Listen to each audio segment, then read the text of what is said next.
If you'd like to read along, visit shahnamequest.substack.com for transcripts, illustrations, and bonus content. We last left off at a critical moment in the showdown between Fereydoun the Good and Zahhak the Serpent King. Fereydoun has just struck Zahhak on the head with his ox-headed mace, and Zahhak is now defenseless on the ground. But just as Fereydoun swings his mace up to deliver the final fatal blow to Zahhak, the angel Surush swoops in to intervene and stops Fereydoun from killing Zahhak there. Surush tells Fereydoun that Zahhak must be bound and chained to the highest rock in the land and left to die where nobody can come to his rescue. So, Fereydoun forges a rope made out of the pelt of a lion and ties up Zahhak around his arms and waist so tight that even the strongest animal couldn't get away.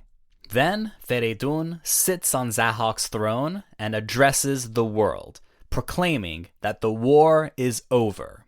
Zahhak the Serpent King is now captive, and all who believe in grace and wisdom are now safe to rebuild the world freely in the way that they envision it. He declares that now is the time for everyone to strive for excellence at their crafts and work together in harmony in the name of life and prosperity on earth. And of course, all the people erupt in joy and celebration, and so begins the rebuilding of the good world. All of the wealthier citizens offer their resources to curry favor with Fereydoun. Fereydoun humbly accepts and thanks them for their contributions by giving them titles of nobility. But Fereydoun insists that he cannot remain with the wealthy citizens because his duty is to the people and above all to God.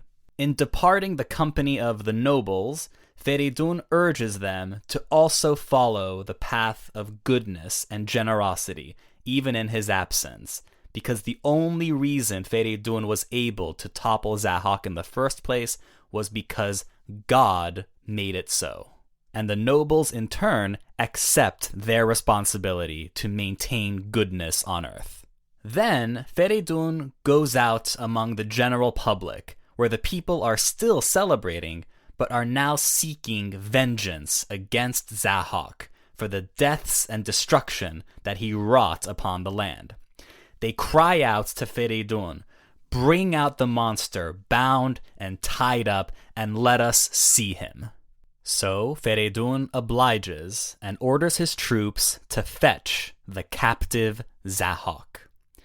They place the former Serpent King on top of a camel's back, and Fereydoun drives him through the mob-filled streets, and they travel up and up and up into the mountains. From there, the angel Surush returns to guide Fereydoun to the summit of Mount Damalvand, which is the highest peak in Iran and really exists still today.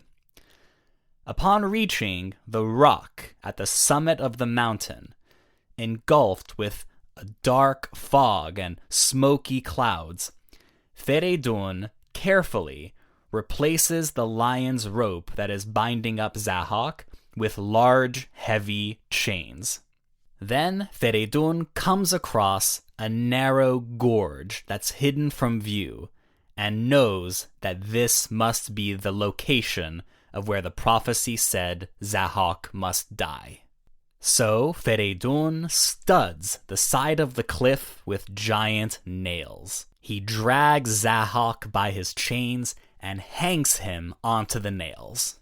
With no way to escape, Zahhak spends his final moments hanging on the top of Mount Damalvand, bleeding and rotting in agonizing pain until his final breath and eventual fade to dust. With Zahhak the Serpent King finally dead, Fereydoun continues his rule as the Shahname's sixth king, and his reign is characterized by the restoration of goodness and casting out all remnants of Zahhak's dark arts and worshippers. He banishes Zahhak's followers and purges the whole world of evil. But here, Ferdowsi makes an important point, that although Fereydoun was given God's grace and the angel Surush's guidance, Fereydoun is not a divine being. He's still a human. And his successes were earned by his own belief in justice and the achievement of greatness. The next few stories all take place under the reign of Fereydoun.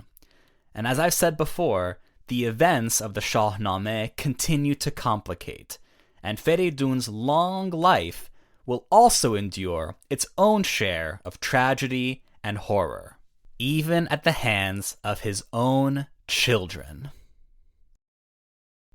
If you enjoyed this episode, feel free to share it or leave a review. Thanks for listening, and stay tuned for more Shahnameh quests.